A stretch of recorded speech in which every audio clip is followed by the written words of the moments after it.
anybody know where I can watch Triple Mania in Canada? What's going on, everybody? It's your buddy, it's your pal Spaz Phoenix, the YWC Reality Check. This is the state of wrestling, and that is Jake fucking DeMarco. What's going on, buddy? What's going on, my friend? I know so much luchador wrestling everywhere. You got Mr. Iguana going to the main event. You've got MJF taking on the He's former kicking it with Sin Cara. merch. I know He's kicking it with merch. he's the number one selling shirt. He was the number one selling action figure, I guess, and trading cards. Like he's just moving tons of merch, and we're gonna see those stuffed iguanas being for sale at a Raw or SmackDown soon enough. Those puppets Yes, are, we will. every kid's gonna Yes, we will. have his hand up an iguana's ass. Well, we always said, I know you've said it, I know I've said it, I know the guys over at the Wrestling for Life Network. Yes, I'm plugging them nice and early. Go over to them, tell them I said hello. We've all kind of said it, like if AEW could monetize properly, Willow would be a champion and Puppet Monet would be a thing you could buy on AEW shop. But Absolutely. I'm gonna hop, skip, and jump over the topic of AEW, but not before I say how cool did MJF used to be, and now he's cosplaying as MJF, as Ye- MVP. Sorry. Yeah, really. I mean, that's just it. He's cosplaying as MJF as well because he is not the draw that he was back when you were hearing me so excited about the bidding war of 2024. I'm like, oh Yep. my God, I cannot wait for them to. Oh, Yeah. okay. Like it just totally fell flat. And don't get me wrong, I get it. He's playing them along. He's going to use them as much as he can. He's going to turn on them. He's going to feud with Bobby Lashley, which I'm not going to lie is a weird looking match that I want to look at, but then I want to look at it and say, wow, that's a weird match. And then we'll be done. Yeah. But speaking of, you brought up a good point. Speaking of the bidding war of 2024, somebody that was potentially leaving a company to an entire work about somebody not really leaving a company. Mm. Started off with what everybody's talking about from Monday Night Raw, the promo from Ron Killings, cutting off the hair, going more serious, getting a little bit more in everybody's face. I liked it. I'm gonna throw to you in a second.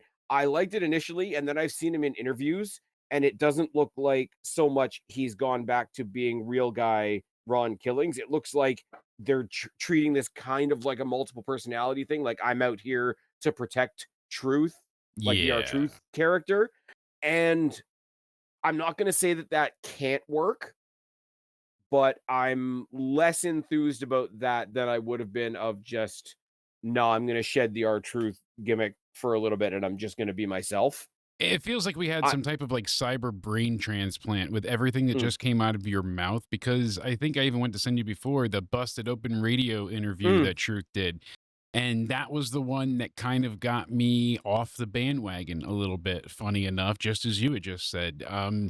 It really kind of like enlightened me to the way they're booking him. And at first, it seemed like, oh no, I'm bringing in Ron Killings. You're finally going to see. Everybody thought I was a goof. I'm not. I'm more than that. I'm more than just your gimmick. I'm more than just your 'Cause comedy what act. did he say in the interview? Because I saw a little bit he says, "Oh, it's not R Truth anymore, it's me in the driver's seat." So we're doing Yes. like, did you ever see the, He's like, I'm here to protect oh, him. Yes. yeah, what's the movie called with James McAvoy? Split? Yes.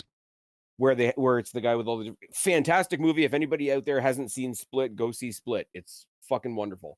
But he plays the guy with the multiple personalities, and they do the metaphor of like there's a bunch of voices in here. Who's in the chair right now? Yeah. He's got I the kind of got dissociative that identity same. disorder. Yeah. I got that same vibe when he was on in the interview, and I think it was with what is it with LaGreca and Natalia. Yes. I don't listen to a whole lot of Busted Open, so anybody correct me down in the box below anytime you want to. But basically, he says, it's not Truth right now; it's me driving. And I was like, oh, we're doing a multiple personality thing. Yeah. And it kind of just makes him seem crazy instead of just Mm. motivated to not be a comedy act. Like And the before, thing you're is, like, I'm oh, there's interested. substance here. Yeah, I'm still interested, but I'm it interested definitely, because I think if anybody can pull that off, it's Truth. It's more the pullback for me. And maybe you're the same. It's not the pullback of, oh, that's gonna suck. It's the pullback of, oh, this wasn't what I thought it was, which is yeah. different. Which is different. It's like if we look over on the other side, like I've always said, I really like Tony Storm. The timeless thing isn't for me, but I've got a shit ton of respect for how dedicated she is to the gimmick. I Yeah. think our truth will see a similar thing with that. But the interviews aside, strictly the promo that we saw on Monday from him and kind of like hijacking the show for a couple minutes, even though it said we're going to hear from Ron Killings tonight, so it wasn't really a hijacking. Yeah. Um, Getting out there with the scissors and everybody making the Ricochet jokes, but he just cuts off the dreads, and the people that popped around him like they just watched the Undertaker lose his streak Yeah. for the fact that Ron Killings cut his dreads off. No, but I guess, because really since he Mm. came back, he made that such a part of his His yeah, aesthetic. That's the word I exactly. was looking for. Yeah. So it was the best way for him to shed that gimmick, and it, Mhm. it was shocking for him to be like, "Hey, he pulled the scissors out of his boots and just goes and cuts the locks," and it did work. Mark Henry agreed, like that's the best way for you to shed yourself of that gimmick to get you to be serious again.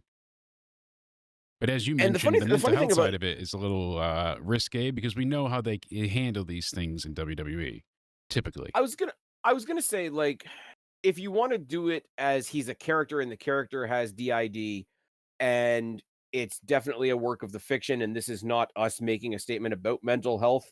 I think they can draw that line. I know a lot of people will jump on the bandwagon of, oh, they're just making fun of this and that. It's like, oh, they're making fun of Osborne because he's partially deaf, and it's like, no, the guy's talking about his life, and that's a real thing. Yeah, This is truth killings, whatever. He's gonna try and do this split personality, but even if it is a split personality thing, I do think it's going to be cool to see him, even if it's only half the time, tap into a more intense version of himself. The people that watch, I didn't see him when he was Ron Killings in TNA, but a lot of people have been putting up old clips and whatnot. And I think even if it's only half the time, seeing that serious side of him will be a lot of fun, even if it comes with, like I say, another side of it. We're yeah. going to talk about who actually interrupted John Cena in a second. But are you surprised at all that this new, like, Ron Killings R-Truth, when he came out to say his piece, didn't interrupt John Cena, considering Cena's the one that kind of brought this out? No, I think they're definitely going to have their feud to come back at some point. But I think it was more about like, hey, even though it's to deal with Cena, really, my issue was with Mm, the business itself and the fans. So he had to go out there and just kind of cut from the heart and deliver to the audience. Hey, mm, I was let go. They thought that I had no value, but they listened to you. You guys showed the value that I have to this mhm. audience. So I feel like at that time it could have worked well to cut John off, but it was more to really bring out that He different wanted to have that moment side with the of him. fans. Yeah, he got to be authentic. He got to have the moment of accountability there to be like, "Hey, guess what? They did let me go. They thought I was nothing. They Mhm, screwed up, not me." mhm. And WWE is very good at making you think you did something. yes. Yes, Do you know absolutely. what? Okay, here's And and I'm taking the piss here because there's a big part of me that still thinks it was a work, but I know that's a whole separate conversation. This yeah. is kind of a heavy statement to make. But do you know what it made me think of? And I know it's hard to talk about because he's passed on now and whatnot. When Bray Wyatt made his comeback and all you saw was the door open and he came back and he had the new mask and everybody's like, "What the hell is this?" But then when he came out to talk on SmackDown and it was basically just him being him and talking about his struggles and talking to the fans and thanking the fans and having that like in character, out of character moment. Obviously Bray Wyatt, Wyndham Rotunda, very, very different in his character, in his presentation, and how he relates to the fans very differently.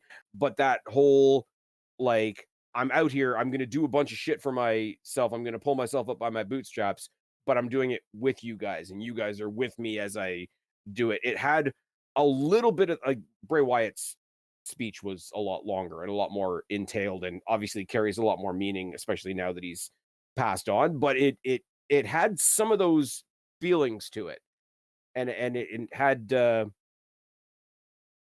it had me more than anything else on Raw Yeah. when you talk about how much other stuff happened on Raw in the wrestling world, so to speak. It had a little bit of that for the fans that were on board with the, you were gone, now you're back, you're thanking us, we're thanking you, we're letting you know we're happy you're here, you're letting us know you're happy to be here for us.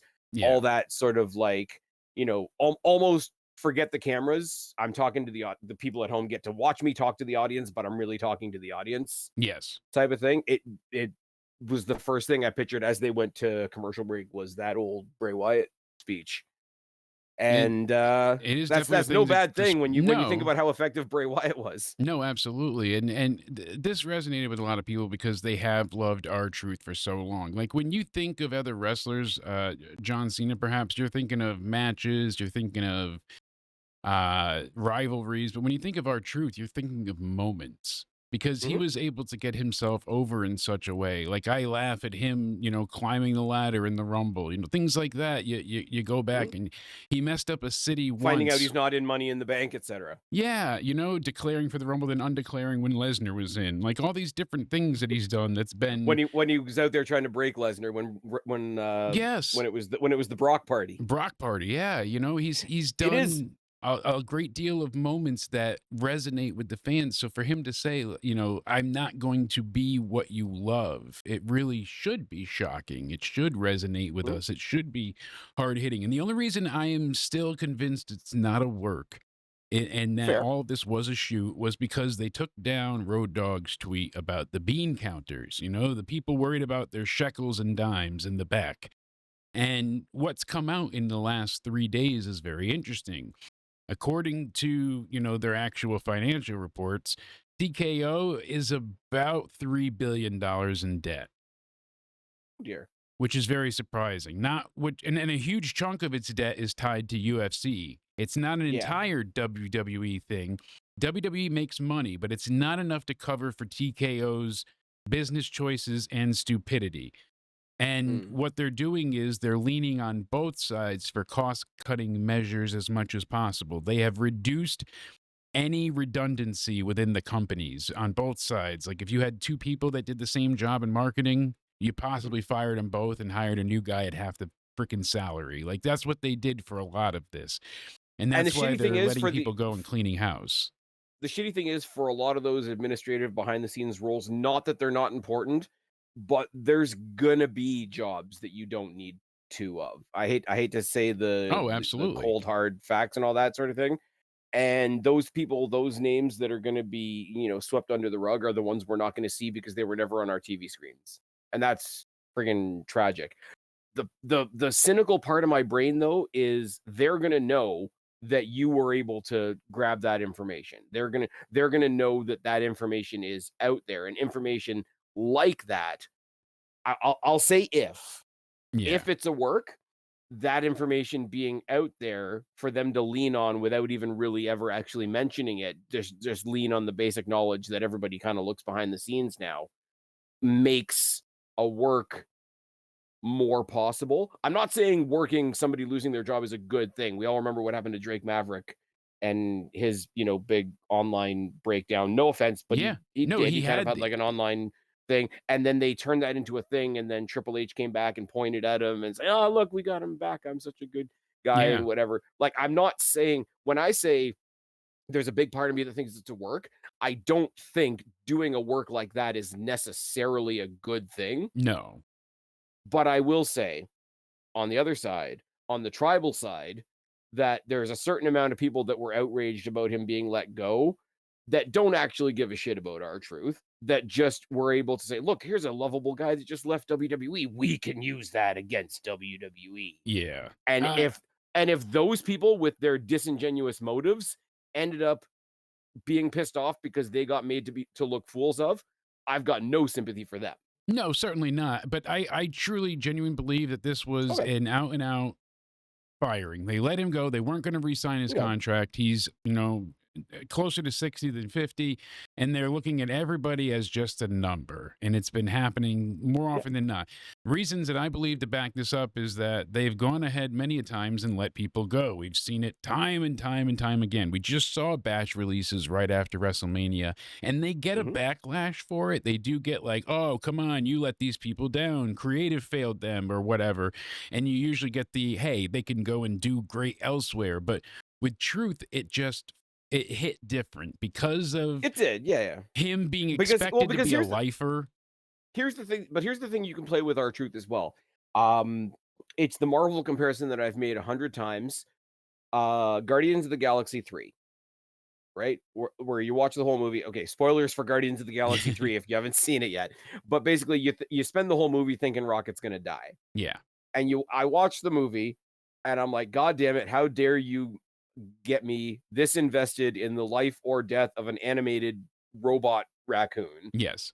But it works because the Guardians of the Galaxy are assholes that I could see myself hanging out with. I'm Yeah. not saying Truth is an asshole, right?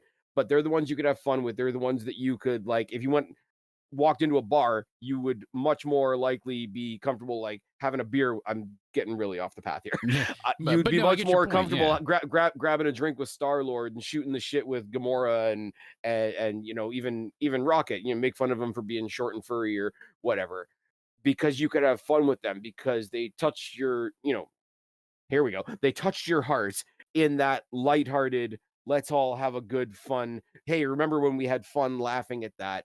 And that will hit you harder than, oh, Captain America went back into the ice. Well, Yeah. Captain America is kind of a dick that thinks he's better than everybody. Is our true like, especially now because of how the heel turn is going, people would react more to our truth getting let go than they would John Cena. Yes. Because John Cena is a megastar. You'd be surprised, but you wouldn't be impacted. And especially because it felt Our like such a letdown too. They didn't give him this grand send off. They didn't, exactly. show any respect. It was just a very sad lack of oh, you got your dream Mm, match with John, which was a quick outing, and you got to be Ron Cena for a few minutes, and that was it. And it was right. fun for what it was, but they could have turned that spectacle into a severe going away party, and like, oh my God, we've loved Truth for so long. It just felt like they were throwing him out with the bathwater kind of idea, like, oh, we're done Okay. with you. We've used So you here's the for all thing. these years. And I think that's what I- fans got Is upset with. isn't that a shame? Oh man, technically the last thing he did was get squashed on SmackDown by who was it? JC Mateo. Like Yeah. that's no way for him to go out. It's heartbreaking. We're so sad to see him go. He's pulled on that last thread. Doesn't that make him the first person you would think of to do a work like this because you wouldn't be able to get people invested? I'm not trying to convince you. No, no, I'm but just on the 50-50, on the yeah. skeptical Oh, I side of love talking things. about the other side of it too, because I was, considering it for a while. It just seems like, hey, this is The what they only did. other They messed up, person but the only other person that I think at this point they could pull that heartstring with would probably be Sami Zayn. maybe. I mean, 'Cause people are into maybe Sami Zayn. they People are. like, if you go up and down the dregs of X, there's everything from, kinda thought Sami Zayn would have had a title by now," to outright, "This is a fucking disaster, blah, blah, blah." Yeah, he definitely has his loyalists, and with Kevin Yeah. Owens not being able likely to return, we're hearing less Yeah, and less all kinds likely of that he's negative coming stuff, back. yeah. Yeah, out of his camp. So now it's But, like, like, in the most positive way possible, like and I don't mean people just being dickheads online for the sake of it. There are people online that'll go to war for Sami Zayn. yeah, oh, absolutely, Um, there's certain people online that would go to war for somebody like a Bianca Belair. There's certain people that would go to war for I don't know who's maybe Rey Mysterio, but Rey Mysterio's come and gone a couple of times already, so it's not a good example. I don't know. I think what I saw on screen, what they were presenting to me on the show, yeah, got me really excited. And like I say, some of the interviews and whatnot have got me questioning what it is. Here's what I think it is. Okay, it might be this instead. Still might be interesting. Not what I thought it was going to be. Overall, it had an impact on me. I have to wait a couple more episodes before we actually see what that impact is. But it's all good. Like he's gonna grab some center stage, and our truth being in the center stage doesn't hurt my feelings in the slightest. yeah. Speaking of And returns, well, I mean, okay, you wanna go? no, no, no. I'm just saying you nailed it, and that's really it. And at least it's getting the fans talking. Like, did they plan this? Hmm. Did they not? At least they turned an overall negative, whether it was planned or not, into something positive in the form of, hey, the fans got behind somebody and we got his job back. Whether that's the case or not, Well, at here's the least you thing. have that to be happy about at the end of it. Here's the thing. I'm making the cases in my head as to why it might be a work, but either is good. If they let him go, realized the mistake, and brought him back, that's awesome. If it's a work and he was never fired in the first place, that's also awesome. Yeah, Like it exactly. is a win-win in that regard. And we're gonna keep it up with the win-wins that happened. The next few stories have all got to do with Night of Champions, King and Queen of the Ring, etc. Yeah. Um, the first thing, and I'm pretty sure it's gonna lead to a title match at Night of Champions if they haven't already confirmed that somewhere. Bayley returned to attack Becky for costing her her spot at WrestleMania and her tag team title shot, etc. In a very, I don't want to say, oh, it's just somebody else made another return, another run in, whatever. But it's a very interesting door that they've left open now because Bayley came in to attack Becky right as Lyra was coming to get her pound of flesh Yes. from Becky. So I think what's happened right now is you've got two baby faces that both want to tear a piece out of Becky. And I think they're going to end up tearing up each other in their attempts to get Becky. Pretty Yeah. sure that's gonna end up as being a triple threat match in Saudi. But just overall, Bayley coming back, awesome. If there's some kind of number one contenders match somewhere along the way where it's Bayley versus Lyra, that doesn't hurt my feelings. Um, Never did get a straight answer about what happened with the Bayley thing, but they told a good story. Oh, Becky took out Bayley and she's there and she manipulated her former student, and the student is stepping up.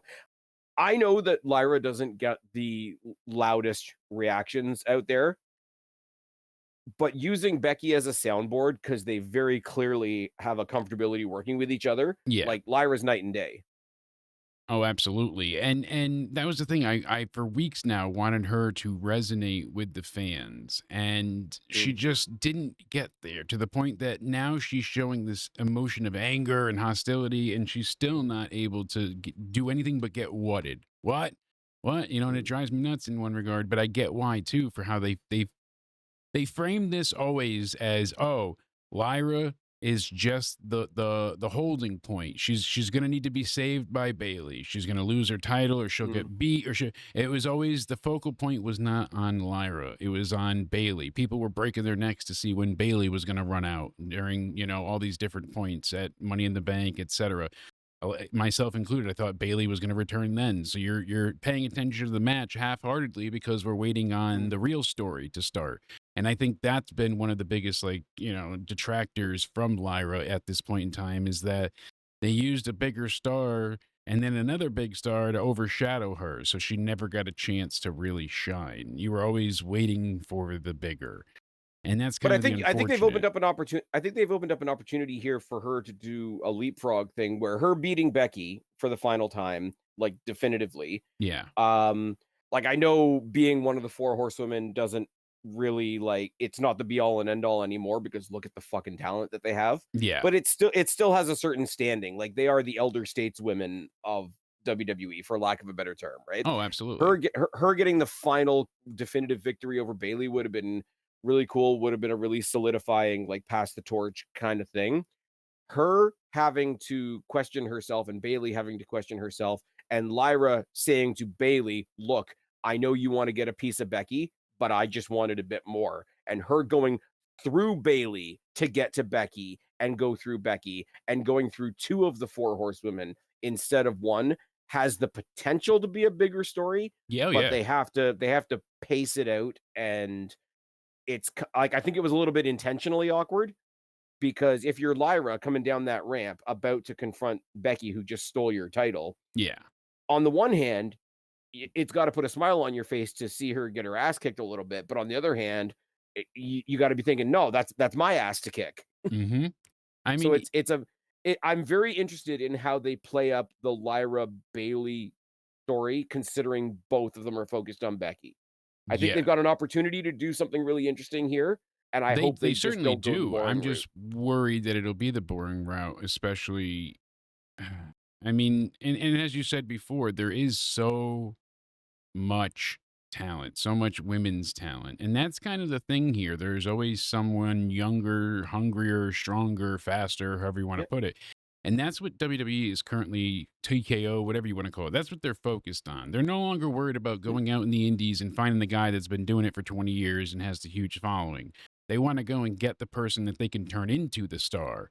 And you look at someone like Natty, who has secured that position of that elder statesman role and being at the top someone said, "Oh, you're going to be on Evolve. That means you got demoted."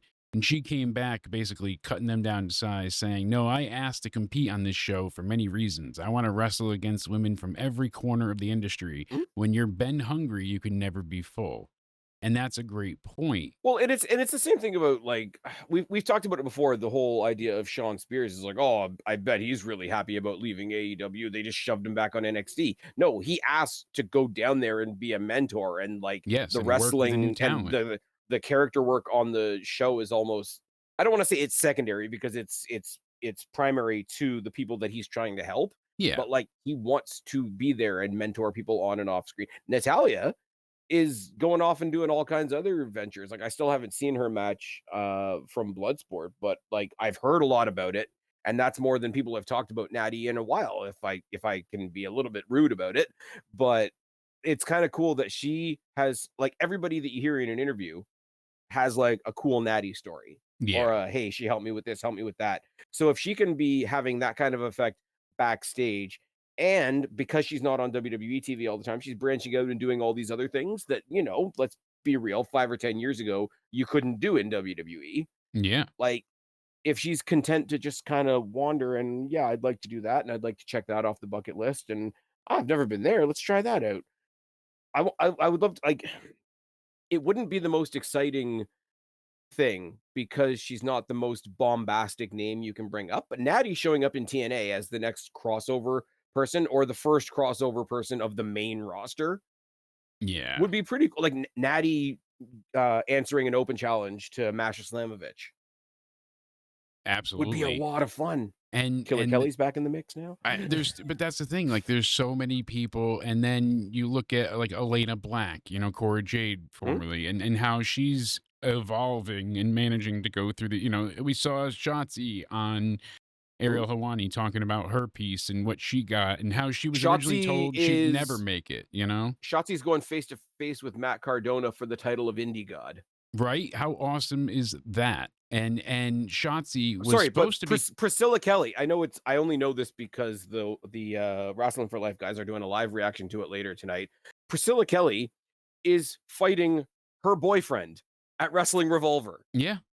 Like, How how cool is like, that? I mean, I know I'm for one thing, I wish the 2 big companies would both of them, AEW and WWE, I wish they would nut up and do intergender wrestling because you can have a lot of fun with it. Plus, like, they're a couple. They're gonna go there and probably have a blast. And, like, you see them on social media, and Zachary, okay, I'll say this, totally separate from anything else. I know a lot of people still have a lot to say about Zachary Wentz from, like, why he left NXT, which I think is bullshit anyway. You go follow Zachary Wentz on X. Half of his posts are hyping up everything else happening on the show. Yeah. Like, not even talking about the stuff that he's in. Him and AJ Francis are the 2 guys that I can see that are like that are hyping everybody. Like, Francis is going over, like, he's obviously hyping up the R-Truth return. He's hyping up what Swerve is doing in AEW. He's hyping up Ashante and what he's doing on NXT, even when it wasn't very much. Like, but if you follow Zachary Wentz and is like, it's the good version of just happy to be there. Like, you see a lot of people get complacent and he's like, oh, you can't just be happy to be there. You got to want it and all that kind of thing. There's a good half of just happy to be there. And that's where you're just, like, looking around at everybody else around you, and it's like, "Okay, you win, I win, we all win, rising tide, all ships," and all that stuff. Hmm. But I do hope it ends up with Priscilla Kelly going to TNA and becoming, like, one of the Rascals, because I think that'd be a lot of fun. And like you said, she tweets out Zachary's gonna get fucked. Wait. Yep. And you can't help but laugh at stuff Well, like he did the that. he Like, did the same thing on the same post. He's like, "Oh, what do you mean first time we've ever wrestled? We wrestle a lot." "Oh, you mean professional wrestling." yeah, Like, and that's she awesome. she Like, said she's coming back to burn it down. But these are the things we like to see. And yeah. we'll obviously get into NXT later, but a Oh, lot yeah. of people complain about name changes and whatnot, and then they're like, "Oh, but you're so The name behind change this things. one with the glamorous one getting her name. It was okay." Well, I also think that a lot of times people didn't have an issue Mm, with, hey, they're coming from another company. We know that it's got copyright issues and they have to have a new name.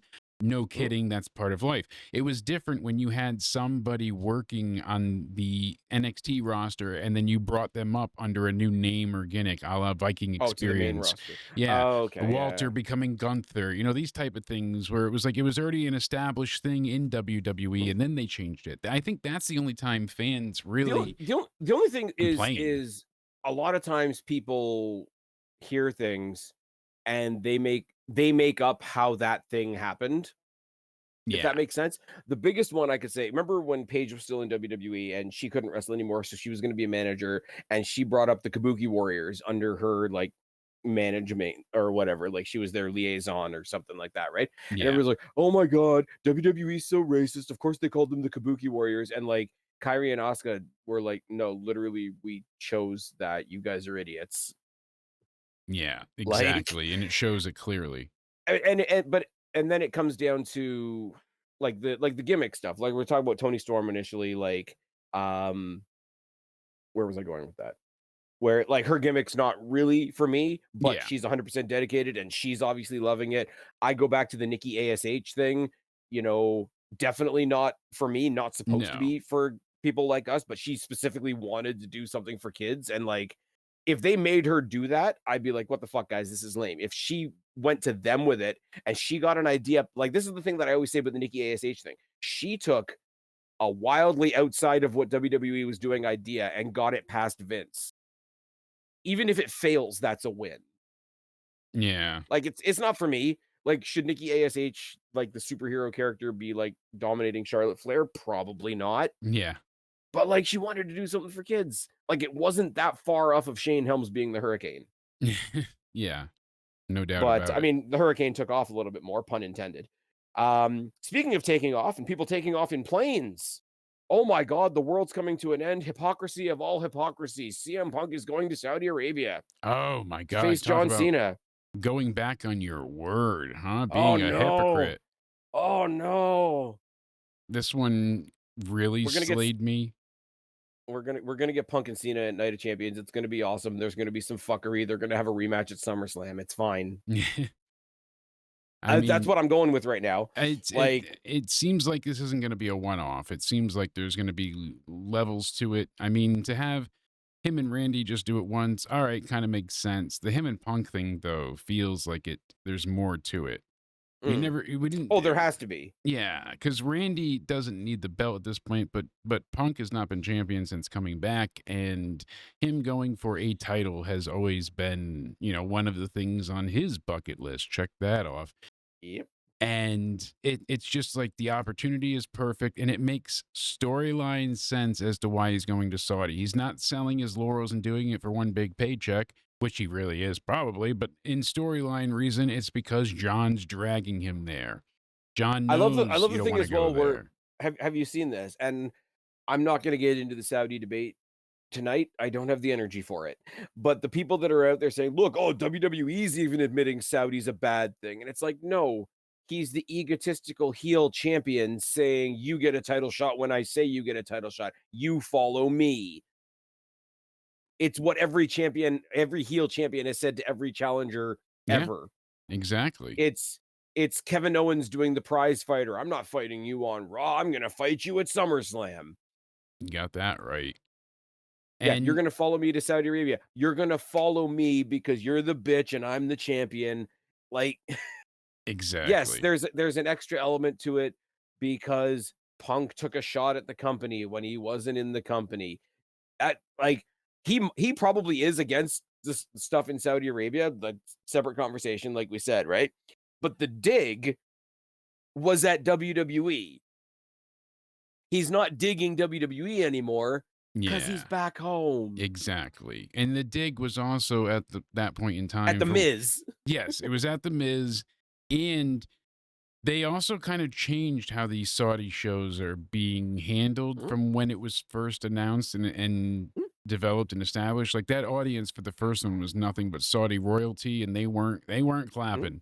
Now you see nothing but women, children, and families there together enjoying themselves. You're And entertaining here's the the thing. masses. You're not going out there making a political statement.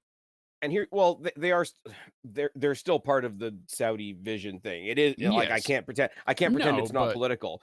And I'm I'm again, saying as I always wrestling say, there doesn't necessarily have to be political. You work for them, you're doing a fair. job, and you're Well, this is you're what we we you we know, said in the that's a last pod. Like, there's going to be people that attack this issue as I work for WWE, and this is where WWE is this week.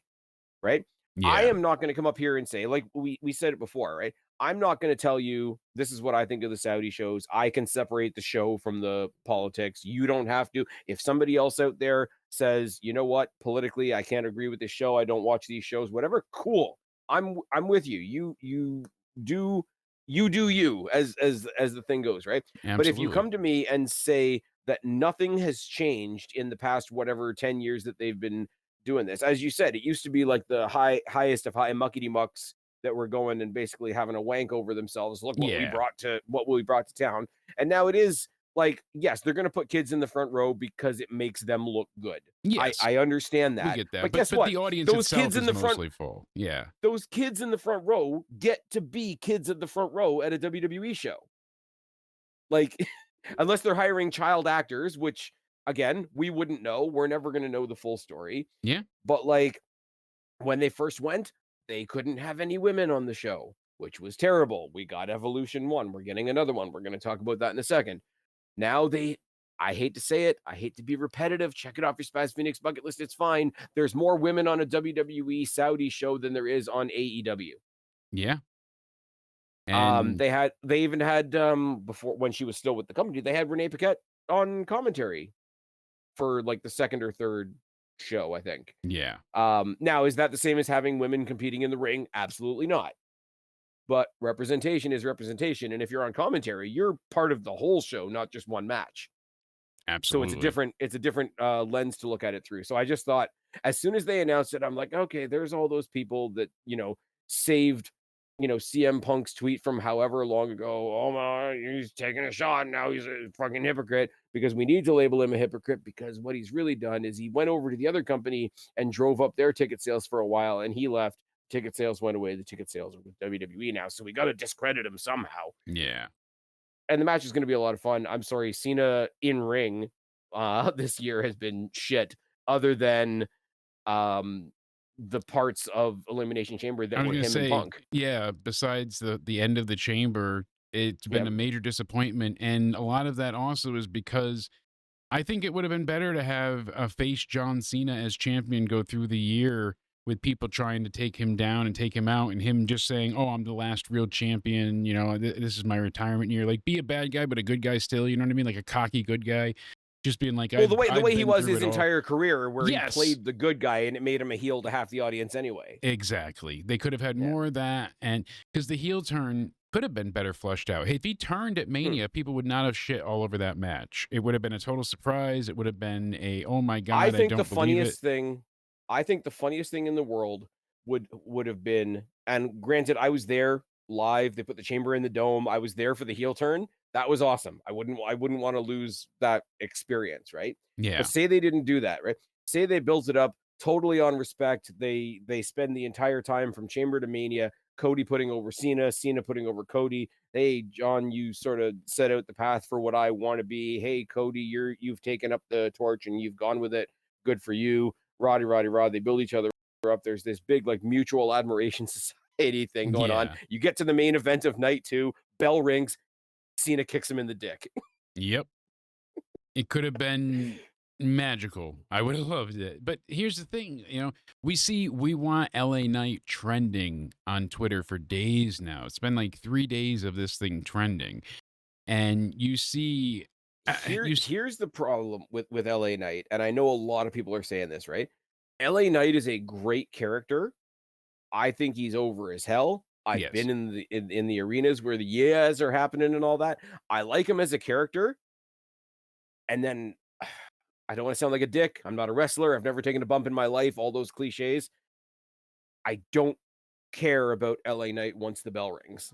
See, I still do. I don't think I care as much as I should, but I still care. Mm. He's certainly better at the promos than he is at the wrestling. But I think I wouldn't want him to be Max Dupree again, no. but I do think at some point his place in WWE is gonna be as a mouthpiece, as a manager.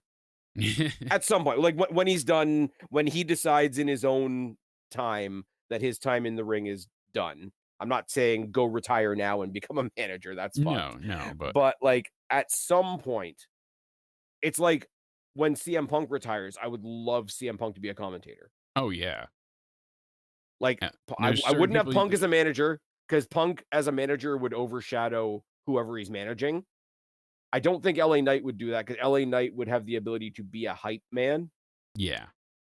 for somebody He can else. yeah, he can bring it out, but Yeah. eh, Whereas CM Punk, like CM Punk's got a brain in him. Even people that don't like CM Punk have gotta kind of like see and admit that he's got like a really unique wrestling brain. And even though it was kind of in a comedic sense because everybody else had quit and everybody walked off the show and Triple H had him like be the exactly. commentator for the can I wear your blazer? You can wear my blazer.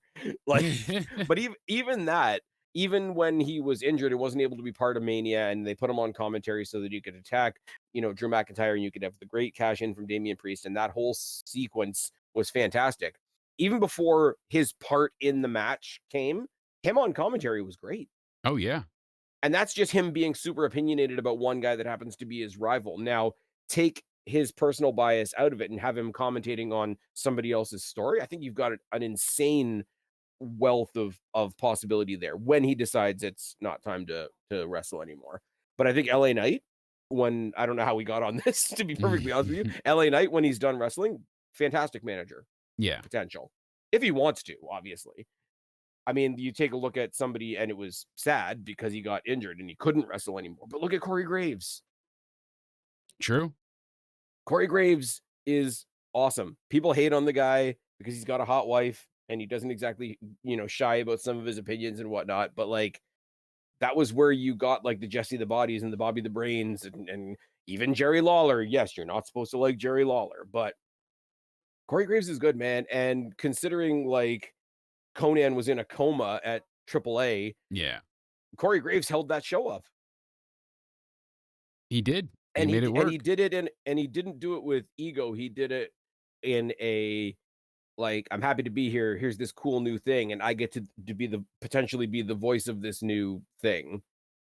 And it's cool to see people that have been there a while getting excited about something new will get Yeah. your audience excited about something new. Anyways, Corey Graves made a cool commentator. Punk will make a good commentator one day. LA Knight can be a manager. I didn't have any of that on my list. Punk and Cena are going to fight at Night of Champions. Get over it. Well, what else is happening at Night of Champions? King and Queen of the Ring. Yes. Now, we'll talk about there's a mystery spot that we're going to talk about in a second in the men's side.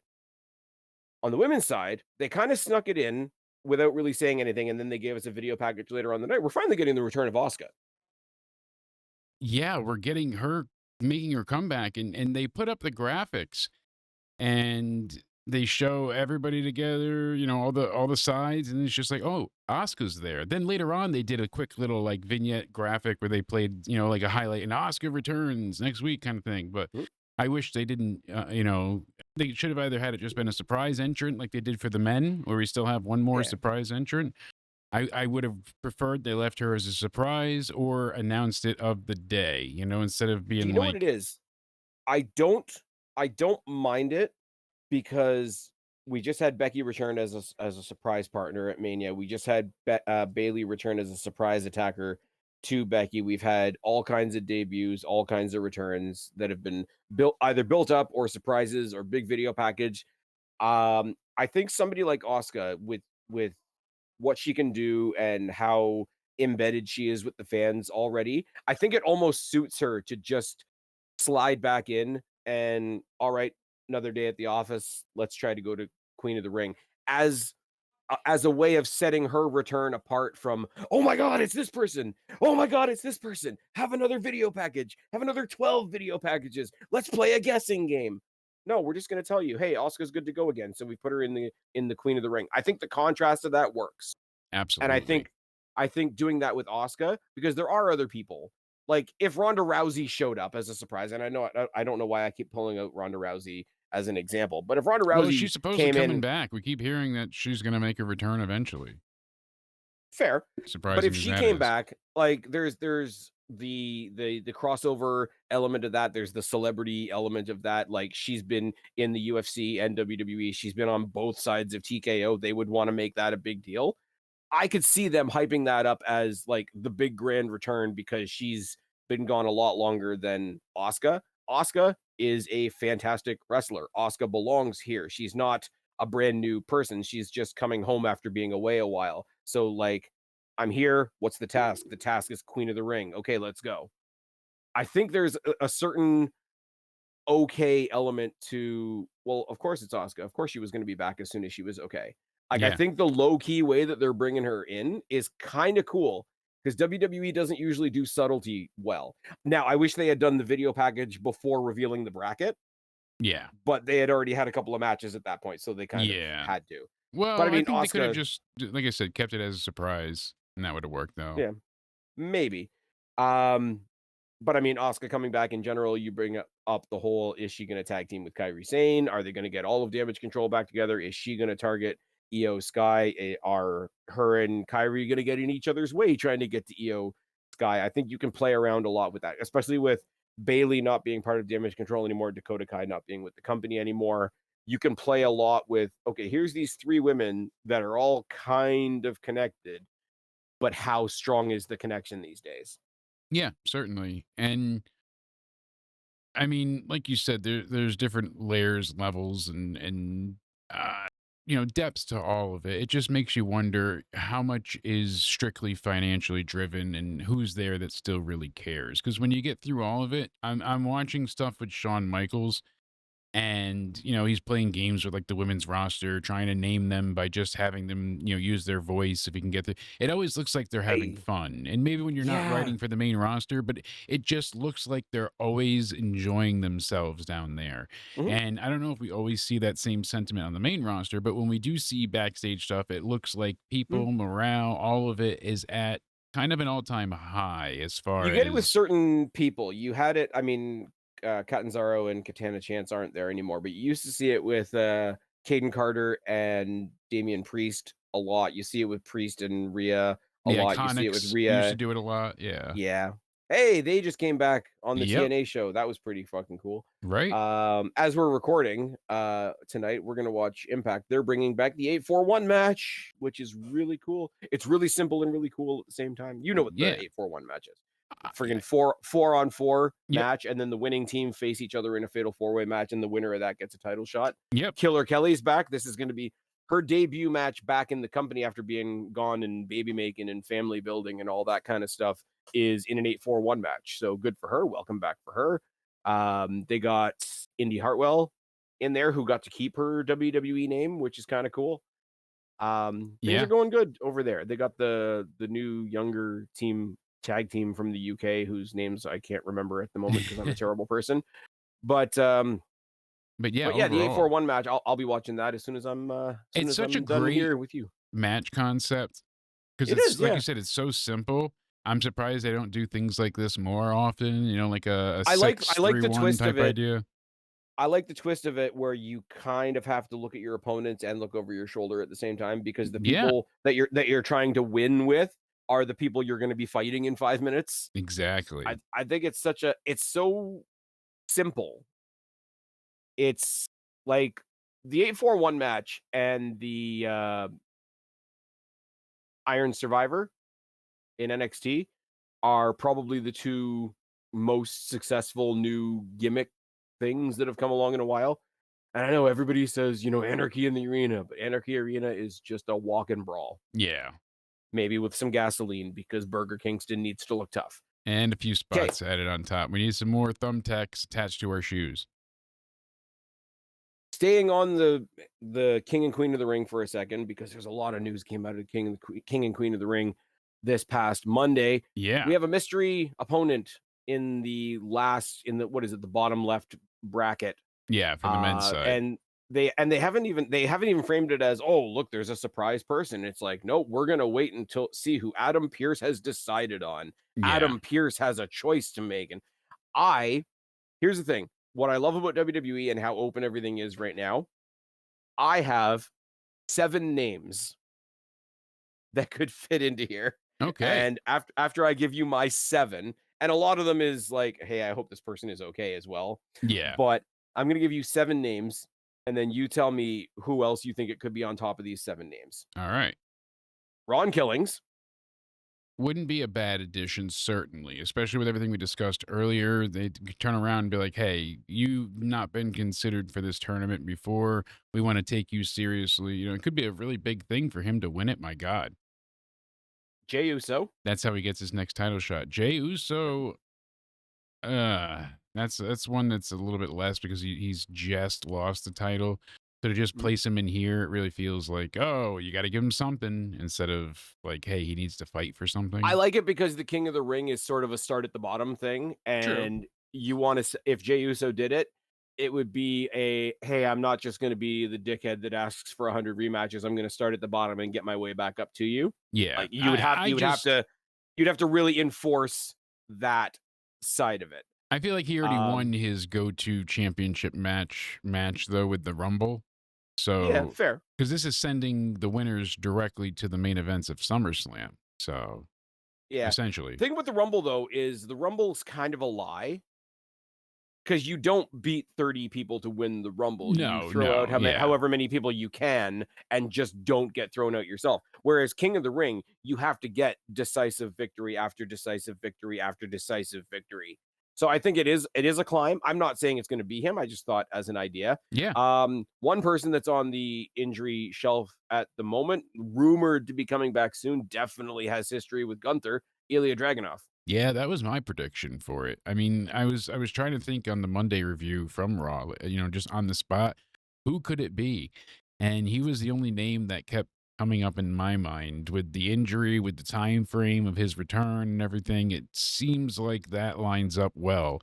And fans were behind, the Russian missile, whatever the hell they called him at that point. But Yeah. he certainly is a good choice for that spot. I think that he would probably be one of the better fits.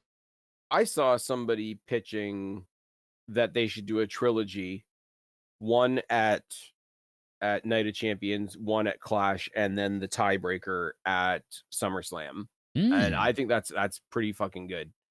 that I'm not against that at all. Absolutely. Because it to have like I don't know how you would justify the multiple attempts, but to have him get completely destroyed twice and then scrape it together at SummerSlam after being gone so long with injury, there's a hell there's a hell of a story to be told just with that, but also for the people that do know their history as well, you can double down with that as well. Absolutely.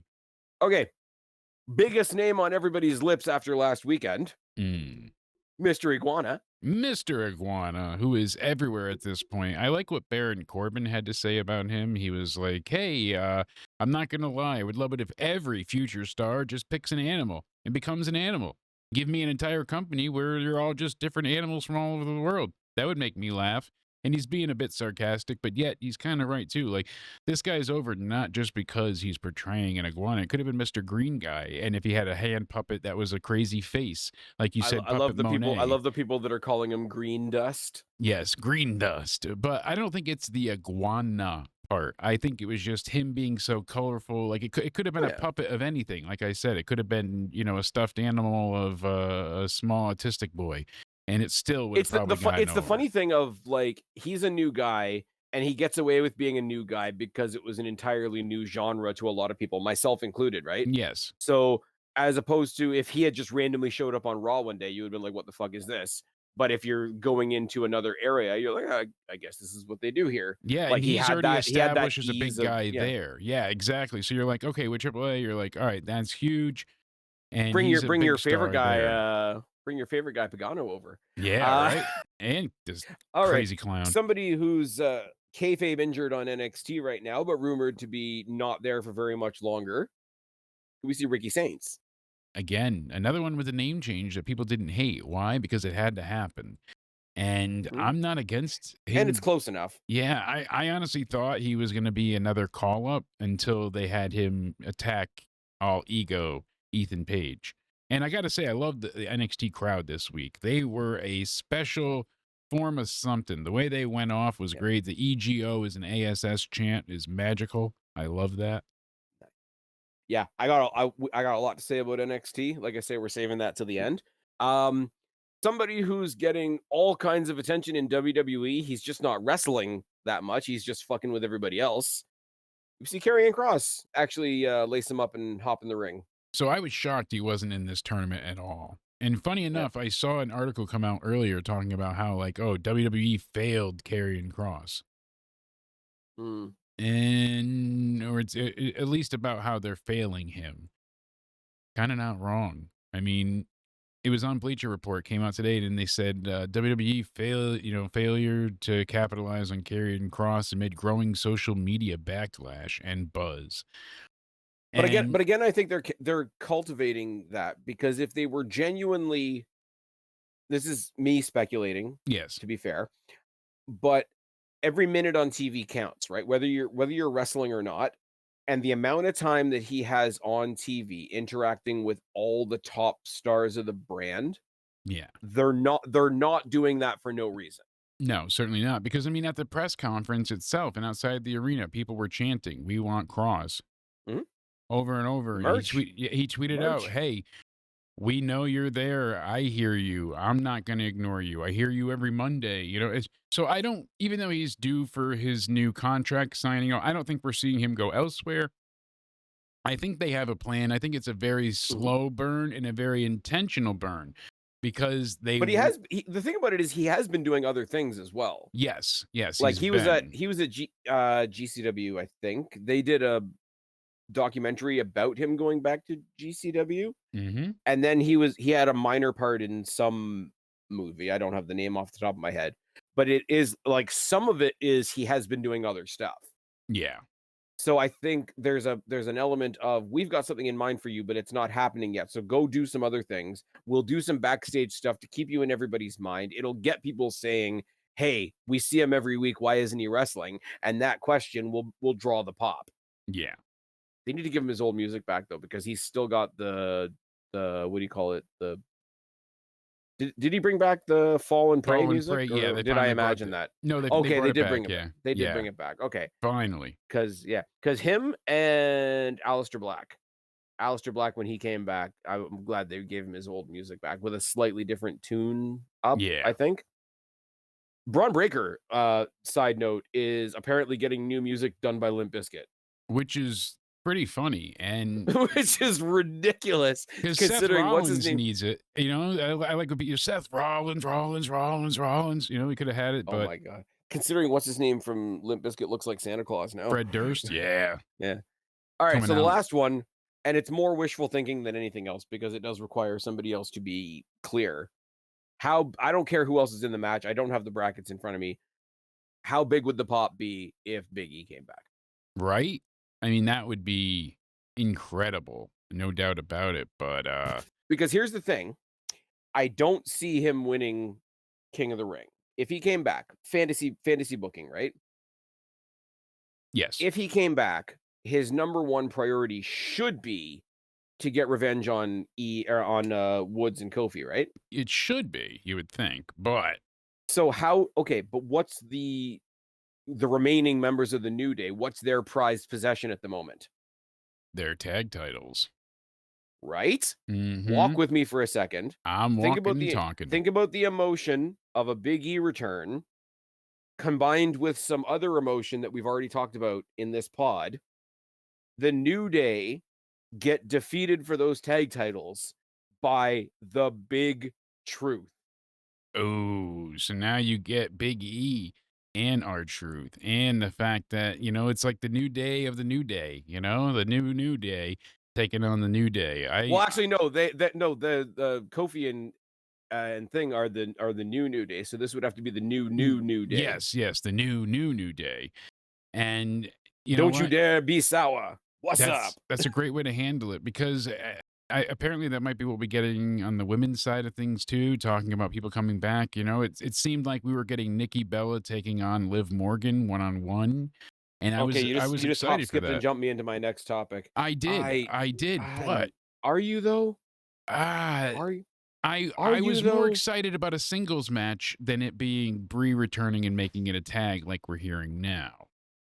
So, it's I'm funny how things kind of mirror themselves on both sides. I'm more And bothered either way. I am sorry. With the okay, you and I were on board with Liv Morgan all the way. For the Yes. amount of time it took so many of the people out there to get on board with Liv Morgan, and I'm sorry, Rhea Ripley was already a star. In the specific time since Triple H has taken over, in the women's I'll say in the women's division, is there a bigger rise up success story than Liv Morgan? No, she certainly, yeah, takes the cake We for it. have to have something better for her than a returning Nikki Bella. You would think. I mean, I guess in their mind, it is a huge deal because they're retired and Hall of Fame level stars that have had a former great run. Essentially, the fans say, But even we though had an that's not the entire case. match But at WrestleMania to represent the fact that this is what we were going away from. yeah, Paige and AJ Lee did the work. Paige and AJ Lee walked so that the rest of us could run away from the exactly. Bellas. Yeah, and that was supposed to But here's the be. thing. Here's my thing. It doesn't work either way, right? If it's a singles match, then fuck that because Liv Morgan deserves better. If it's a singles match, it means those tag titles that already come under enough scrutiny aren't being defended on the all women's pay per view. Yeah. But if it is a tag title match, I am petrified that they're going to put the belts on the Bellas. Especially because they don't care about the belts. Yeah, it would just be, "Oh my god, the Bellas beat Liv and Raquel," and then they either defend them or never, and they get retired, or they just relinquish them. I could see it being like that. Or they just take them away and don't bring them back, which wouldn't be the worst thing, but We we don't need the Bellas. we don't need women's tag titles right now either. They could have the division for it. They have enough women. They could make it work, but Mhm. then they added mid card titles, and those are barely defended. So But like, here's the thing: if you're going to have an all women's pay per view, we all know what my feeling is on Evolution, but I don't have a choice in the matter. It's happening. But so if you're going to have an all women's pay per view, all the women's titles should be represented. And I'm sorry, there's going to be crossover. You're going to get TNA people in there. You're going to get AAA people in there. You can do crossover. You've got a faction in NXT right now of three women. One of them has a belt already. You're telling me like Fallon Henley and Jasmine Nix for one night only can't step up to Liv and Raquel? Do I yeah, think they're going to win? Absolutely not. But at least feature the people you have. Feature the people that you have now because the division is so much better because you walked away from people like Amber Heard, Bella, and her sister. yeah, and the way they're doing both sides of this bracket for Queen and King of the Ring, and I didn't mean to jump us entirely off the subject of Sure. the mystery men's, but the parallels are so identical. To me, it had to be brought up because you have both Mm, sides bringing back somebody or bringing in somebody with the mystery mhm. side. And who do we've got Goldberg coming on the one side, so we need the Bellas on the other, I guess, is their mindset. I mean, we're supposed to have Goldberg Oh coming my god. out this Monday. If Goldberg's the mystery person. I would I would die just so he could go ahead and face, Okay, but here's the thing. Here's the thing. Everybody says we're gonna get Goldberg versus Gunther at some point, right? I don't even really hate that because if you're gonna give Goldberg one last like farewell match or whatever, then cool. Gunther's as good a person as anybody to beat yeah. Goldberg in his last match, right? But if you're gonna put him in the King of the Ring, that means he's got to bury at least three people to get there. Yeah. I don't think that's And gonna happen. I don't like that one. that part I couldn't get on board with at And all. we've seen him bury many a talent before, and he's someone that buries talent, not mediocrity. And especially with his gimmick being only to do the, stupid freaking spear jackhammer 3 count, that would be very underwhelming. Because Yeah. you look at the women's side, and you've got basically the biggest names you can. On the Yep. SmackDown one, you've got Charlotte, Alexa, Chelsea, and Candace. So that's as Mhm. big as is. It's like the way they put them together in certain spots. You had the Rhea, Kyrie, Liv, and Roxanne one that Roxanne got to go forward with. Mhm. I like the Judgment Day story there. We got Jade, Meechin, Piper, and Naya over there on the other side. So it's like, and then Asuka returns with Stephanie Vacour, Raquel, and Ivy Niles. So I mean, you don't know. There's no foregone conclusion with any of this. Niall's And kind of funny, eh? Because she never ends up winning, but she's always in the mix and she's always putting her contributions in. absolutely, and she's always right. Like she came Yeah. close for the speed title, even. Like she's Mhm. always right there about to capture something. And when you look at the men's, I mean, you got Gotta Cody believe Rhodes. sorry to cut you off. Yeah, Gotta no, believe Zoe Stark would be in there as well if she hadn't had what she had. yeah, That that was terrible knee gross. injury. And Kyrie Sane's still not looking great since her return. She's had, Yeah, 3 very wonky, mistimed and miscommunicated matches so far. So hopefully she's able to yeah. shake off the ring rust and improve a bit. Mm. But She hasn't been perfect, but I will say at the same time, I think there's some people that have gone at her a little oh, unnecessarily. absolutely. A little too And it's gonna happen. Oh, by the way, totally separate note once again, considering unnecessary. So Jasmine Nix in NXT, not setting the world on fire, but she's there. She's part of the what do you call it? Fatal influence, whatever. yeah. Apparently had to put out a multi-person restraining order because people kept mailing her parents and showing up at her parents' house to meet her. Yeah. Let's And not. no, she even said Can like, can we "Hey, just not? send whatever you want to the performance center. They have that so Yeah. we can get fan mail now." Yeah. Like and they actually do Oh, yeah, reply she to was fan super mail. positive about it, but I'm just Yeah. like But to there's a have bit of them me go to when I their read it parents' house, it's so and disgusting don't and show up at anybody like, go all the way back to the Sonya Deville situation where she had the person in her house and whatnot, like, just recently with Rhea I when she had people ringing her front door, and yeah. she was like, and they leave this stuff and it's like And the gross thing about that is when the Rio one came out, is, "Oh, well, what's the big deal? It's not like she can't handle herself." That's so far from the point. exactly. Cuz what? That's Cuz a so young far female from the showed up point. this time? What happens when, she can't Like, I'm handle sorry, herself? okay, I know people don't like him, I'm just using him as the example because he's a big motherfucker, right? You shouldn't even do that to Brock Lesnar. No, you shouldn't do it to Omos. You shouldn't do it to Anybody. anybody. Yeah. Exactly. So the way It's they just be booked, normal. Like, you would hope. I always say if I'm the adult in the room, there's a problem, but guys, be normal. Girls, be normal. The girl with the "Face fuck me Finn" sign that got famous because it was apparently so hilarious. Be normal. Yeah, Jessica, right? I think her name is. But I have no idea. But it's okay when that shit gets tossed at guys, remember that. exactly. Happy And Oh, by the way, everybody out there, with all due sincerity, I know it's Pride Month, but it's also Happy Men's Mental Health Month, and I'm pretty sure most of my audience is male. So, guys, look out for each other, take care of yourselves, hope everybody's doing okay. Happy Men's Mental Health Month. Happy Pride Month as well, but I think the other is absolutely. going a little under the radar. I've got my Pride Banana Club, rainbow on the Oh, stream dear. celebrating. But here's the thing. No, I'm serious. Oh, dear. I'm perfect with Pride Month. I've always been strong with gay Yeah. rights. Absolutely.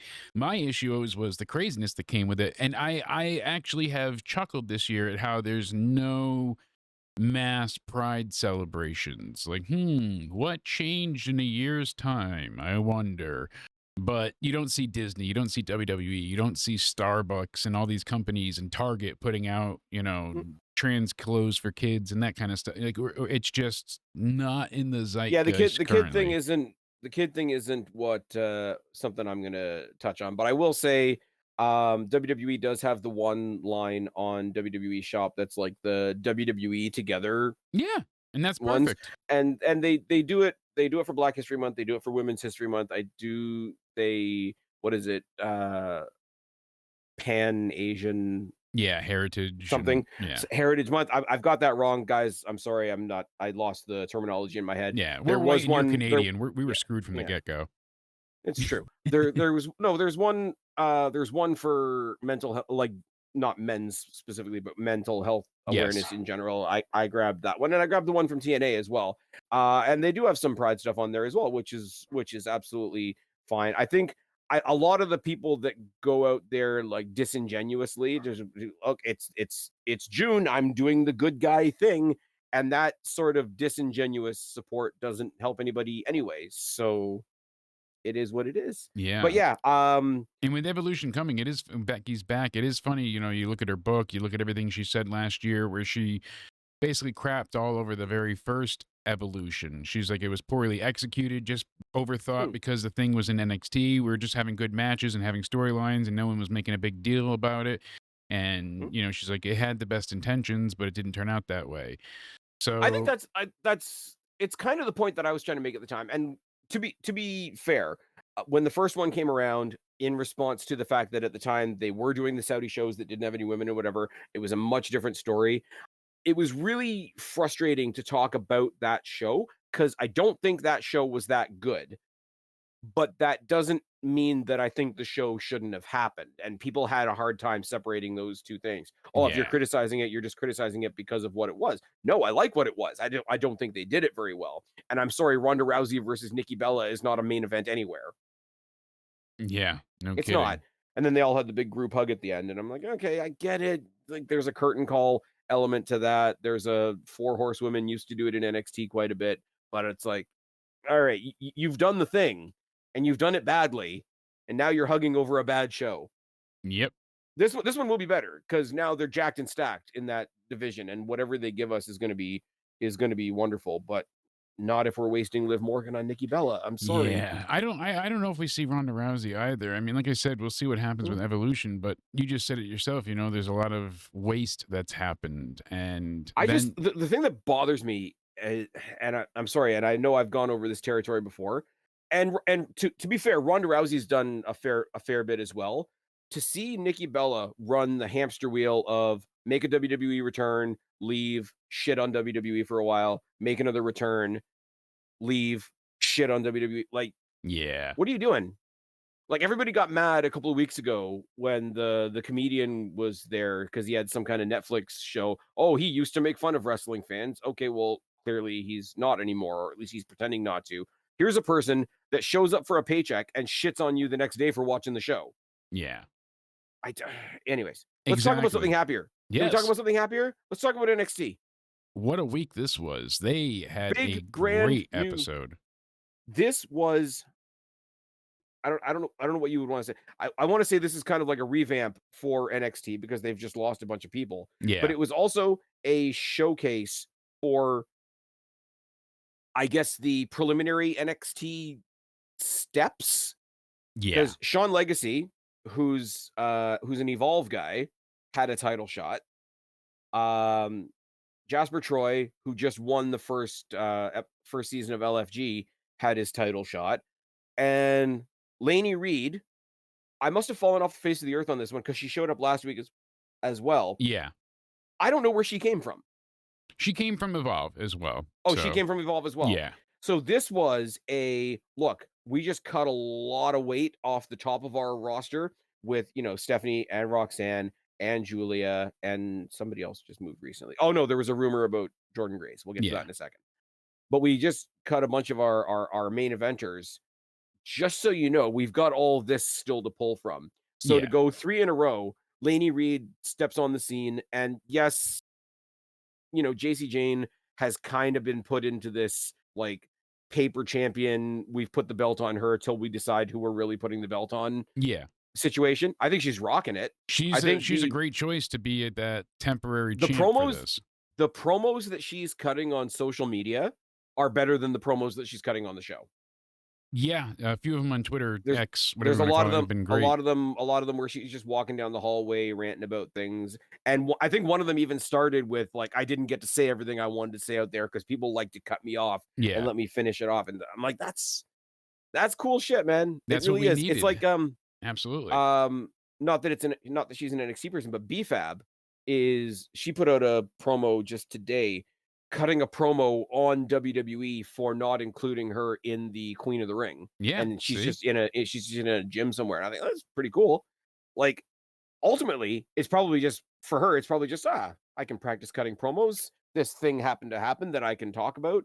And it's probably like a self-inflicted training exercise, if Yeah, nothing else. exactly. But like, why not at the same time? You made a great Like point though about this week's show though, and Brian Alvarez had a lot of criticism saying, "I don't want to watch Evolve, I want to watch NXT," and I'm like, "But you're missing the point then. If mm, that's how you walk away from this, yeah, Jasper Troy from LFG, Sean Legacy, Laney Reed."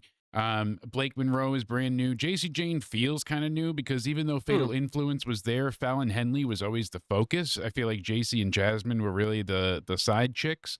So I her think it is being it is instead of kind of cool what Fallon, they did with them because Fallon kind of felt like the leader because JC had the sidekick vibe left over from Toxic Attraction, right? Exactly. And Yeah. then she went and kind of followed Fallon Henley, and then Jasmine Nix kind of followed her. So they had like a graduated like authority thing almost. Yep. And then they solidified that by putting a belt on Fallon Henley with the North American Championship. And Exactly. then what they've done now is they've had JC Jane leapfrog her like a lizard. Unexpectedly. So it put well, we had the tension in the group that was, eventually Yeah. just a plan for them, but still, they used animosity against the fans, thinking that they were going to break up or they couldn't get along, they can't coexist, and then oh, ta-da! It's all a ruse for them to help their friend get the title. So holy shit, kind of I an think they're idea. playing it off as JC Jane said, let's pretend we're fighting. And then it was a ruse, and then it helped her get the title. Yeah. And then in the process of the ruse, Fallon Henley's actually starting to resent her. Yes. Like, I think there's an extra layer to it because Fallon, like, even more than JC, which is why I'm glad that JC's the one that got the title. Even more than JC, Fallon's ready for the main roster. Yes, absolutely. And I what you would say so a call all long time. this is progress and storytelling. You know that Mhm. like that's what we're getting, and that was part of the reason why Lash Legend and Ren Sinclair having a match was a bit of a miss, Yeah. even though it I was I I clunky at missed that times. match. I heard it was no I heard the main part of that was that Kalani Jordan was on commentary. I heard a little bit you talked about Busted Open before. I heard a Yeah, little bit of the interview that they did on Busted Open with Lash Legend, and a lot of mutual respect being shared. I mean, out of character, obviously, yeah, but a lot of mutual respect being shared between JC Jane and Lash Legend because they sort of came in around the same time. Lash Legend came in and she had that stupid like 1 minute talk show gimmick yeah, for a while. So because she did that for so long, you forget how long she's been there because the exactly. first Because little she's bit was a not really this shit gimmick. iteration of Lash. Yeah, exactly. So you tend to forget, and you're like, oh wow, yeah, you have been here for a long time. It's like Even we look back on 2.0 because 2.0 was shit, yes, but the people that survived 2.0 are kind of like endeared to us in a way yes, because yes. like God, I wouldn't have wanted to be in your shoes, but good thing you're still here. Like the Like Andre Chases and the yeah, Tony D, Tony Tony D D. is the prime Yep. because in the wrong hands, like again, Tony D. We always have the discussion of Tony D is kind of a gimmick, kind of a gimmick, kind of a gimmick, and in every match he kind of sheds the gimmick to show you that he can have a good match. Yeah. And to be able to do that constantly, especially with the D'Angelo family thing story kind of going off the rails a little bit, in my opinion. I like it, but Yeah. it's sort of waning a little bit. Well, because Luca's been such a background player that to have him be Mm. kind of the focal point right now feels bizarre. Like this should have Yeah. been the setup for Stacks turning or something. You know what I mean? It feels like they skipped a few steps and now they're going backwards. Like Stack should have been in the middle. Like they're both not trying to pull him Yeah. away. It's like Tony just If there doesn't was gonna be trust a s him. if there was gonna be a split, just from an in-ring point of view, I would have loved to just see, like, the rest of the family just dumps Tony D. Tony D becomes a Yeah. singles guy, potentially goes to the main roster.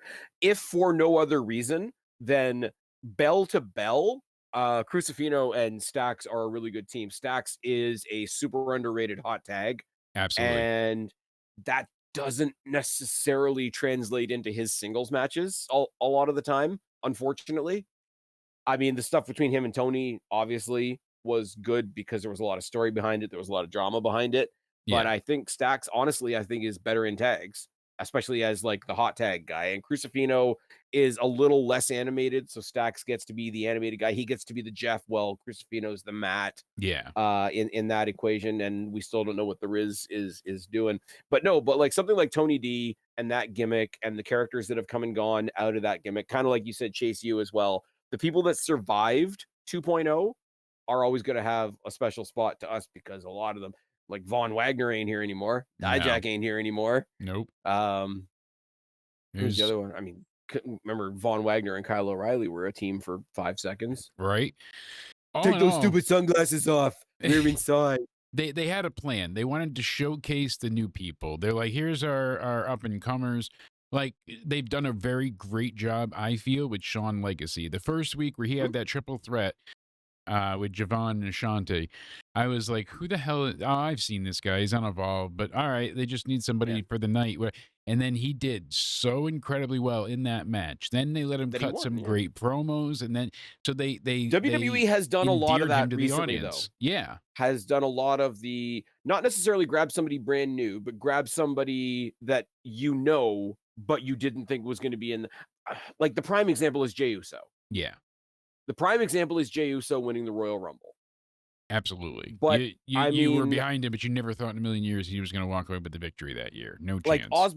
Osborne getting a pay-per-view title shot was the NXT version of Jey Uso winning the Rumble.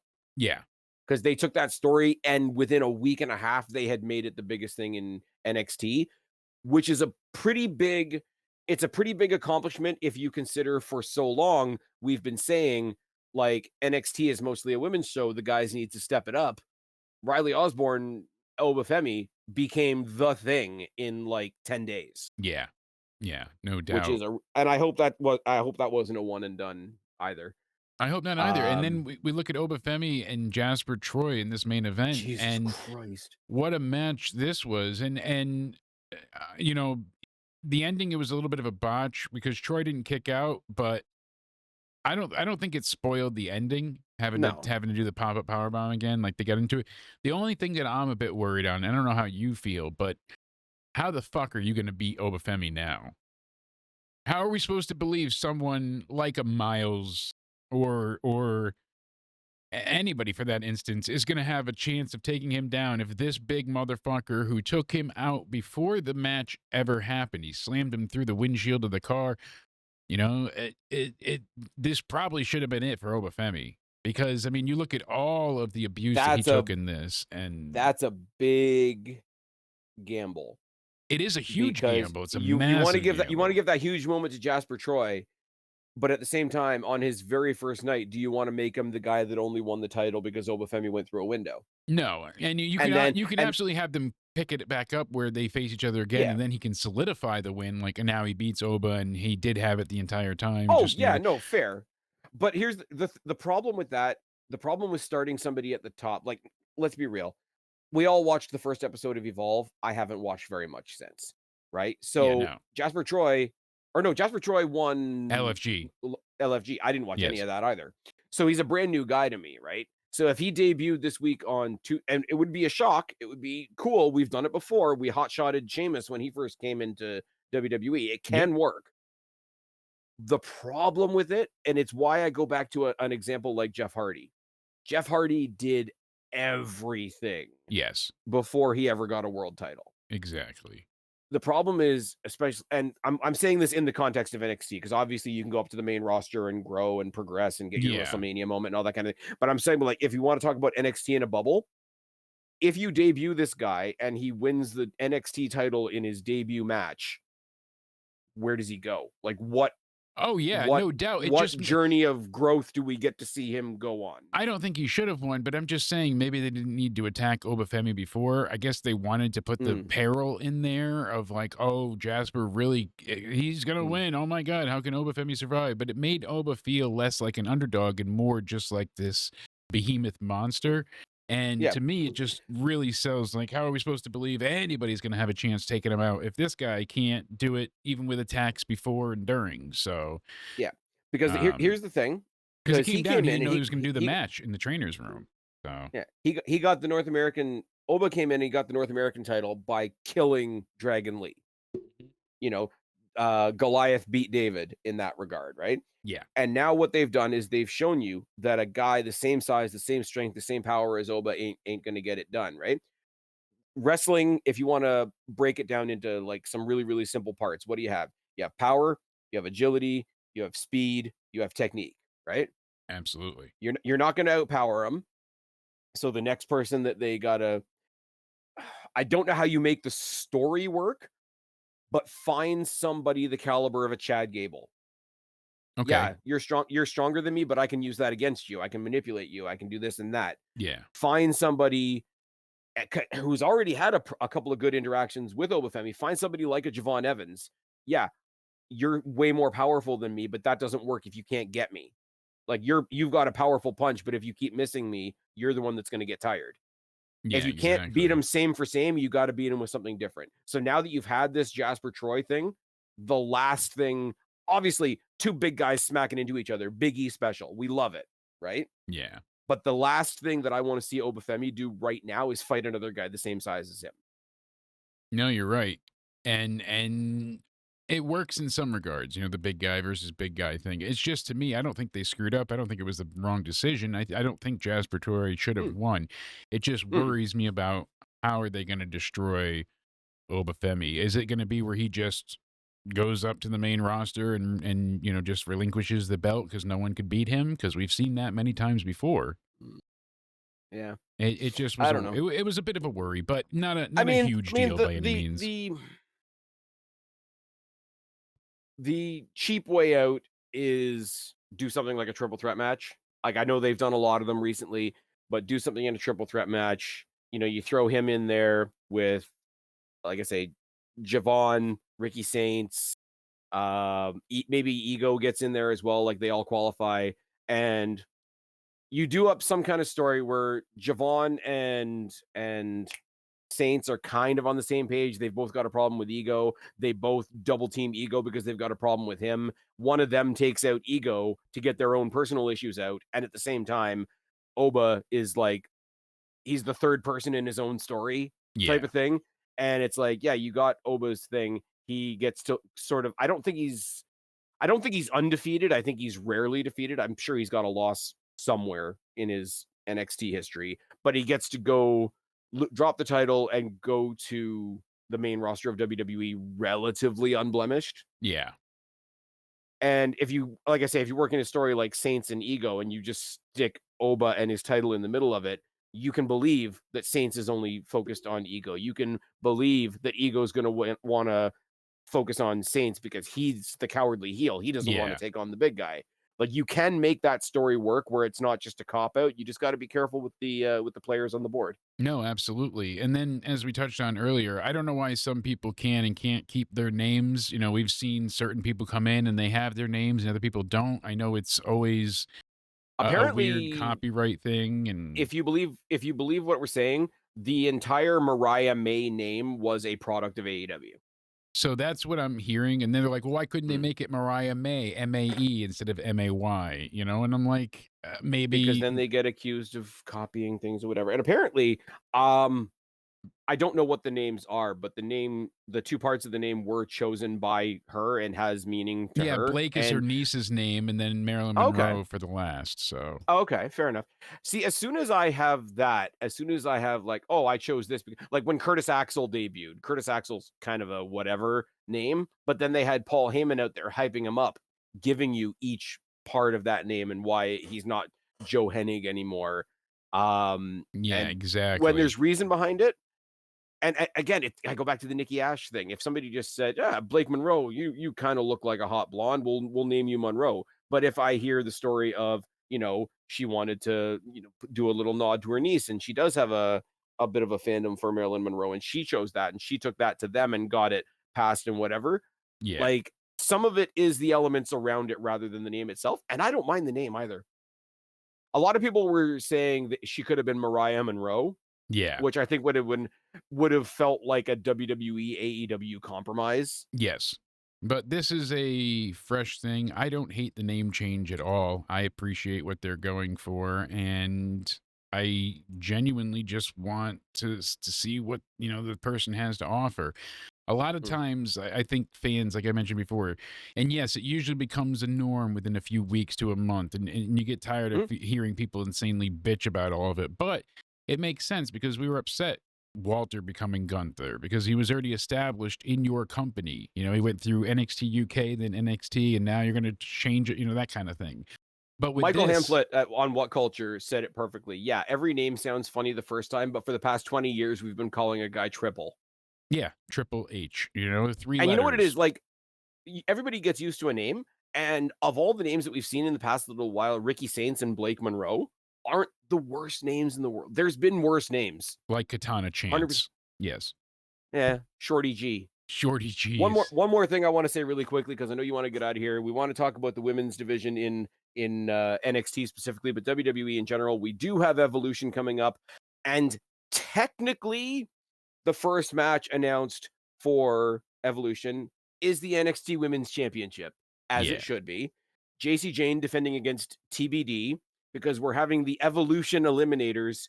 Jordan Grace versus Lola Vice, Zarya versus Izzy Dame, Kalani Jordan versus Lash Legend, Thea Hale versus Miss Paka. Those four are going to have matches. Those four winners are going to have a fatal four-way, and the winner is going to go on to Evolution. Evolution to face JC Jane. Yeah. I like that Blake Monroe's not in this. I like that this is probably going to be the ascension of Jordan Grace. I think so. Jordan Grace and JC Jane would be really fun. I would love it if she didn't win because there would be something to like, oh, Jordan's the first person they stole from TNA. They're going to belt her up right away. I would love Jordan Grace to be the one that dethrones Sol Ruka, not necessarily turn heel. Like you can have a respectful Yeah, you could face do versus face match. yeah. I think you would get more of a surprise out of people if Jordan Grace picks up the mid card title first, and then you sort of slide into JC Jane, who's very much a character, Blake Monroe, who we can also tell is very much going to be a character, and Yeah. have that be a character driven feud towards whatever the next proper NXT pay-per-view is, because Evolution is everybody. Evolution is going to be Raw, SmackDown, NXT, TNA, probably AAA as well. So they're going to be part of it. I doubt it'll be the main event. And when Blake Monroe wins, maybe she should be the main event. Yeah. Maybe And Jordan Grace winning the North American Championship should be the main event. Crazier things can happen. I can see But I Jordan Grace winning and then having her take out JC, and then Mariah May's new Blake Monroe takes out Jordan and sends Jordan to the main roster. That's kind of there. my thinking with it, There. but I think my idea of Jordan, because Jordan is solid yes, and she brings an literally. element to whatever well, that too. She stows her boyfriend safely in the overhead compartment. It's fine. But I think Jordan Grace picking up the mid-card title would add something to that title, because they're all modeled after the Intercontinental Championship. The Intercontinental Championship is like the workhorse title, Yeah. etc. Her power versus Sol Ruka's gymnastic style. Also, if she's facing Sol Ruka, it means she's going to come face to face with Zarya at some point, and that'll be fun. But let her be the We have to see workhorse with them the work. split That's up or true. become a single thing as well, so there's that. Or does Jordan Grace just do what Kalani Jordan did? And before you face Sol Ruka, you got to face her bodyguard. Because Jordan Grace versus Zarya is a pay-per-view match in and of itself. So do like Jordan Grace versus Zarya in the first match of the pay-per-view, and then later on in the night, now that she's earned the title shot, now that she's already got a match under her belt for the night, then you've got Jordan Grace versus Sol Ruka for the mid-card title, while you're building this Blake Monroe and JC Jane thing in the background that could potentially be your main event for something big like what's it called, Deadline, or even Stand and Deliver. Yeah. Oi, oi, oi. It's fantastic. That it is, my friend. So we got a lot of good things to look forward to. I mean, obviously Night of Champions, and we got the Great American Bash, Evolution, another Saturday night's Nothing main else happening event. that weekend at all? Nothing. Nothing at all. I should say, yes, Spaz is the most gigantic hypocrite in the world. Spaz dunks on AEW all the time. Guess where Spaz is going to be when All Out comes to Toronto? Dun, I'm going to dun, be there. dun. I'm going to be there. It's going to be fantastic. Going to take a picture of all the tarps. Hey, All the time. it's wrestling live. You can't not go. It's a written of rule. course. Yeah. I'm taking the piss, but I'm going to go and I'm going to have a good time. Absolutely. Watch it be the day that they bring back Jericho. Jericho, I've become a Judas. I just in my realized the other mind. day he's been gone. I was like, where is he? Oh, yeah. He's not around. Feels odd. Yeah. Too He'll come back quiet. he'll come back and everybody else will be mad and I'll be happy. It'll be like the SummerSlam where I was there and Sasha Banks made her return and everybody texted me like, ha ha ha, you having a good time? You having a good time? Thanks, guys. You get the This will be the opposite. effect. This will be the opposite. I'll be there and Judas will hit and I'll be texting from the building, all you guys at home watching, having a good time. Yeah, exactly. We get the opposite of it this time. It'll be the Judas. It'll be the Phoenix effect. Yes. Hey, That's a shitty note to let. Jake, tell them where to find you. You can find me on YouTube at Jake Countdown Ended DeMarco, or you can find me on Twitter, on Instagram, and on Rumble at Countdown Ended. And you can find me Cool. here on the State of Wrestling as And well. you're here quite a bit, and Exactly. I stream with you quite a bit. You, me, and Cody, and sometimes other people. Yes, indeed. And we'll be live again with the Raw review this Monday, and then next weekend, of course, with everything progressing slowly but surely. So, You've got a rivals thing up there as well that you want to plug, yeah? oh yes, yeah, we went ahead and brought out a new series for Into Somewhere Rivals, where we go ahead and talk about. This time, we're talking about the history between CM Punk and John Cena, their storied rivalry. So that's the Just by first of that out. coincidence, right? Just by coincidence. And then we have another episode of Guilty or Guilt Free coming out this weekend as well. So you're not going to want to miss that. Both of those are you and Cody, right? Yes, indeed. Yeah, go check out Cody too. Judgment Day era, Cody O'Needy something 316. something on Instagram. And you guys know where to find me. I suck at plugging other people. I'm sorry, guys. You guys know where to find me, or you wouldn't be here. I've been Spaz. This has been Jake. This has been the State of Wrestling. Subscribe up there, talk down there, start a conversation. Keep all these conversations going. Don't be a stranger. I'll talk to each and every last one of you later. I fucked it up. But for right now, I am tagging out. Bye, guys. Woo!